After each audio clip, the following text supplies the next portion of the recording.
News Kannada ವಾಹಿನಿಗೆ ಸ್ವಾಗತ. October 2, 3, 4ರಂದು ನಡೆಯುವ ಭಾಗ್ಯವಂತಿ ದೇವಿಯ ಜಾತ್ರಾ ಮಹೋತ್ಸವದ ಕರಪತ್ರವನ್ನು ಭಾಗ್ಯವಂತಿ ದೇವಿಯ ಮೂರ್ತಿಗೆ ವಿಶೇಷ ಪೂಜೆ ಸಲ್ಲಿಸಿದ ನಂತರ ಕರಪತ್ರ ಬಿಡುಗಡೆಗೊಳಿಸಿ ಮಾತನಾಡಿದ ಪ್ರಾದೇಶಿಕ ಕೋಲಿ ಸಮಾಜದ ರಾಜ್ಯ ಸಂಘಟನಾ ಕಾರ್ಯದರ್ಶಿ ಸಾಮಾಜಿಕ ಹೋರಾಟಗಾರರು ಉಮೇಶ್ ಕೆ ಮುದ್ನಾಳ್, ಶಹಾಪುರ ತಾಲೂಕಿನ ಯಾದಗಿರಿ ಮತಕ್ಷೇತ್ರದ ದೋರ್ನಹಳ್ಳಿ ಜಿಲ್ಲಾ ಪಂಚಾಯತ್ ವ್ಯಾಪ್ತಿಯಲ್ಲಿ ಬರುವಂತಹ ಸುಕ್ಷೇತ್ರ ಕರಣಗಿ ಗ್ರಾಮದಲ್ಲಿ ಪ್ರತಿ ವರ್ಷದಂತೆ ಈ ವರ್ಷವೂ ಕೂಡ ಅಕ್ಟೋಬರ್ 2, 3, 4ರಂದು 3 ದಿನ ಸತತ ಭಾಗ್ಯವಂತಿ ದೇವಿ ಜಾತ್ರಾ ಮಹೋತ್ಸವದ ಅಂಗವಾಗಿ ಅಕ್ಟೋಬರ್ 2ರಂದು ಗಂಗಾಸ್ಥಾನ, 3ರಂದು ದೇವಿಯ ಪಲ್ಲಕ್ಕಿ ಮೆರವಣಿಗೆ, 4ರಂದು ಜಾತ್ರಾ ಮಹೋತ್ಸವದ ಗ್ರಾಮೀಣ ಕ್ರೀಡೆಗಳು ಆದ ಬೆಳಿಗ್ಗೆ ಕೈಕುಸ್ತಿ, ಸಾಯಂಕಾಲ ಉಸುಕಿನ ಚೀಲ ಭಾರ ಎತ್ತುವುದು ಸೇರಿ ಮಹಾಲಿಂಗರಾಯ ಮಹಿಳಾ ಡೊಳ್ಳು ಕುಣಿತ, ಗೋವನಕೊಪ್ಪ ಇವರಿಂದ ವಿಶೇಷ ಕಾರ್ಯಕ್ರಮ ಆಯೋಜನೆ ಮಾಡಿರುವಂತಹ ದೇವಸ್ಥಾನದ ಕಮಿಟಿ ಅಧ್ಯಕ್ಷರು ಮತ್ತು ಪದಾಧಿಕಾರಿಗಳು, ಊರಿನ ಗ್ರಾಮದ ಹಿರಿಯರು ಮತ್ತು ಯುವಕರು ಸೇರಿ ಆಯೋಜನೆ ಮಾಡಿದ್ದಕ್ಕೆ ಆ ದೇವತೆಯ ಆಶೀರ್ವಾದ ಸದಾ ನಿಮ್ಮ ಮೇಲೆ ಇರುತ್ತೆ ಎಂದರು.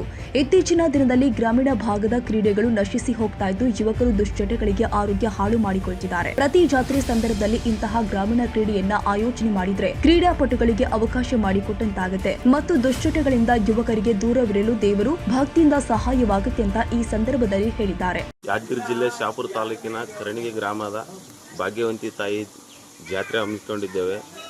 2ನೇ ತಾರೀಕು ಕರಣಗಿಲಿಂದ ನಾಲಡ್ಗಿ ಒಳಗೆ ಹೋಗಿ ಮೆರವಣಿಗೆಯಿಂದ ಬರ್ತಿದ್ದಾಳೆ ಸಂಜೆಗೆ. 3ನೇ ತಾರೀಕು ಮೂರ್ತಿ ಮೆರವಣಿಗೆ ಇರ್ತದೆ. 4ನೇ ತಾರೀಕು ಬೆಳಗ್ಗೆ 9 ಗಂಟೆಗೆ ಕೈ ಕುಸ್ತಿ ಇರ್ತದೆ. ಅದರಿಂದ 3 ಗಂಟೆಯಿಂದ 6 ಗಂಟೆವರೆಗೂ ಭಾರ ಎತ್ತುವ, ಉಸುಗು ಎತ್ತುವ, ಚೀಲ ಎತ್ತುವ ಕಾರ್ಯಕ್ರಮ ಹೊಂದಿದ್ದೇವೆ.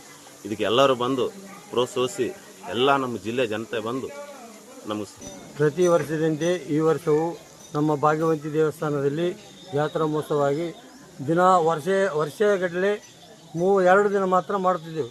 ಈ ವರ್ಷ ಮತ್ತೆ ಒಂದು ಕೈಕುಸ್ತಿಯನ್ನು ಅಗಲತ್ತು ಮಾಡಕತ್ತಿದ್ದೇವೆ. ಪ್ರತಿ ವರ್ಷದಂತೆ ಈ ವರ್ಷವೂ ಜರುಗುತ್ತದೆ ಮತ್ತು ಸುತ್ತಮುತ್ತಲಿನ ರೈತರು ಮತ್ತು ಎಲ್ಲ ಊರಿನ ಗ್ರಾಮಸ್ಥರು ಮತ್ತು ಕುಸ್ತಿ ಕ್ರೀಡಾಪಟುಗಳು ಮತ್ತು 4ನೇ ತಾರೀಕು, 1ನೇ ತಾರೀಕು, 2ನೇ ತಾರೀಕು ಜಾತ್ರಾ ಉತ್ಸವ, 2ನೇ ತಾರೀಕು ಗಂಗಾಸ್ಥಾನ, 3ನೇ ತಾರೀಕು ಕೈ ಕುಸ್ತಿ ಕ್ರೀಡಾಪಟುಗಳು ಇರುತ್ತವೆ ಮತ್ತು ಸುತ್ತಮುತ್ತಲಿನ ಎಲ್ಲ ಕೈ ಕುಸ್ತಿ ಆಡುವವರು 4 ದಿನ 4ನೇ ತಾರೀಕು ಮತ್ತು ಕೈ ಕುಸ್ತಿ ಇರ್ತದೆ. ಎಲ್ಲ ಸುತ್ತಮುತ್ತಲಿನವರು ಬಂದು ಕೈ ಕುಸ್ತಿಗೆ ನಮ್ಮ ಕರಣಗಿ ಗ್ರಾಮಕ್ಕೆ ಬಂದು ಎಲ್ಲರೂ ನಮ್ಮ ಕೈ ಕುಸ್ತಿಯನ್ನು ನೆರವೇರಿಸಬೇಕಾಗಿ ವಿನಂತಿಗೊಳಿಸುತ್ತೇನೆ. ಶಹಾಪುರ ತಾಲೂಕಿನ ದೋರ್ನಹಳ್ಳಿ ಜಿಲ್ಲಾ ಪಂಚಾಯತ್ ವ್ಯಾಪ್ತಿಗೆ ಬರ್ತಕ್ಕಂಥ ಕರಣಗಿ ಗ್ರಾಮದಲ್ಲಿ ಭಾಗ್ಯವಂತಿ ದೇವಸ್ಥಾನದ ಜಾತ್ರೆ ವಿಶೇಷವಾಗಿ ಪ್ರತಿ ವರ್ಷದಂತೆ ಈ ವರ್ಷ ಕೂಡ ಏನದಂದರೆ ಮುಂಜಾನೆ ಗಂಗಾಸ್ಥಾನ, ಅಕ್ಟೋಬರ್ 2ನೇ ತಾರೀಕು, 3ನೇ ತಾರೀಕು, 4ನೇ ತಾರೀಕು 3 ದಿವಸ ನಿರಂತರವಾಗಿ 2ನೇ ತಾರೀಕು ಗಂಗಾಸ್ಥಾನ, 3ನೇ ತಾರೀಕು ಮೂರ್ತಿ ಮೆರವಣಿಗೆ, 4ನೇ ತಾರೀಕು ಬೆಳಗ್ಗೆ ಕೈ ಕುಸ್ತಿ, ಮಧ್ಯಾಹ್ನ ಭಾರ ಎತ್ತುವ ಕ್ರೀಡೆ ಇಟ್ಟಿರ್ತಕ್ಕಂಥದ್ದು. ಇದು ಒಳ್ಳೆ ಬೆಳವಣಿಗೆ. ನಂದೊಂದು ಅಭಿಪ್ರಾಯ ಅಂದರೆ ಪ್ರತಿ ಜಾತ್ರೆಯಲ್ಲಿ ಕೂಡ ಗ್ರಾಮೀಣ ಭಾಗದ ಕ್ರೀಡೆಗಳು ನಶಿಸಿ ಹೋಗ್ತಿದ್ದು, ಯುವಕರು ಏನದಂದ್ರೆ ಮದ್ಯಪಾನ ಮತ್ತು ಧೂಮಪಾನಗಳ ದುರ್ಚಟಗಳಿಗೆ ಮೊರೆ ಹೋಗಿ ಆರೋಗ್ಯ ಹಾಳು ಮಾಡ್ಕೊಳಕತ್ತಾರೆ. ಇಂಥ ಕಾರ್ಯಕ್ರಮ ಇಟ್ಟರೆ ದೇವ್ರ ಹೆಸರು ಮ್ಯಾಗ ದೇವರು ಇದರಲ್ಲಿಂತ ಕೂಡ ಏನದ ಇವ್ರನ್ನ ದುರ್ಚಟಲಿಂದ ದೂರ ಆಗ್ತಾರೆ ಅಂತಕ್ಕಂಥದ್ದು ನನ್ನ ಅಭಿಪ್ರಾಯ ಅದ. ಇದು ಒಳ್ಳೆ ಬೆಳವಣಿಗೆ.